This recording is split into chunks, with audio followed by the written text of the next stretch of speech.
The coronavirus pandemic may force international students to leave the United States. U.S. Immigration and Customs Enforcement says student visa holders will have to go home or face deportation if they're switched to online studies.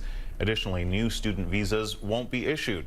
A press release from U.S. Immigration and Customs Enforcement says the U.S. Department of State will not issue visas to students enrolled in schools and/or programs that are fully online for the fall semester, nor will U.S. Customs and Border Protection permit these students to enter the United States.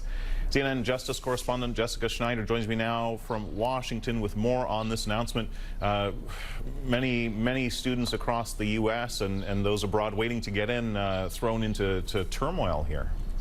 Absolutely, Kim. This really is an announcement that puts universities and, of course, the international students in a very precarious position, because if these universities only offer these online classes and if international students don't have any in-person classes to go to, they will have to leave this country or risk deportation. That was the guidance put down from Immigration and Customs Enforcement just yesterday. And it comes at the same time that many of the universities across the country are announcing their plans for reopening in the fall. Harvard University, for example, saying that students will be allowed back on campus, some students, but they will be offering all of their learning online only. Princeton University also saying that most of its learning will be online as well. So these students, there's really a lot of fear and anxiety and uncertainty as to what exactly happens here. There are more than 1 million international students that come here to this country every year to partake in the studies at universities across the country. They come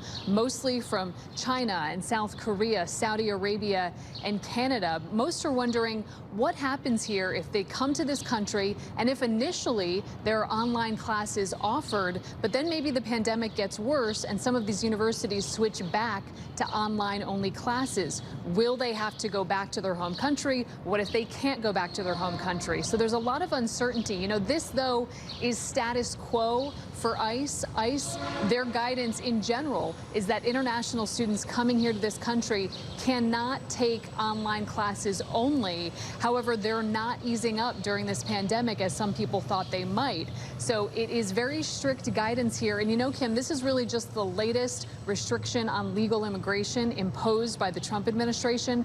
It was just last month that the Trump administration suspended employment-related visas, and now it appears that they are being just as hardline when it comes to student visas, saying that any of these international students, they cannot stay here if these universities do online courses only.